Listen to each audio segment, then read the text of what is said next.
তো এখন ঢুকতেছি। এটা হলো কাজী পেয়ারা বাগান। এই যে মাত্র ফল ধরতেছে।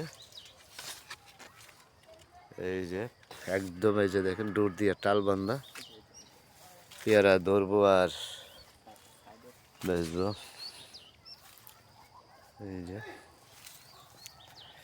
বাংলাদেশের সবচেয়ে বেশি কাজী পেয়ারা চাষ, যেটা হলো আমাদের নরসিংদী জেলাতে হয়।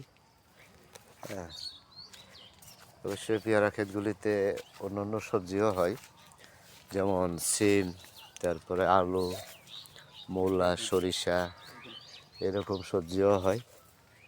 হ্যাঁ,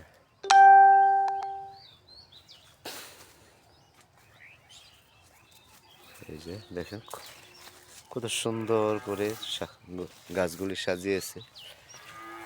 আসলে না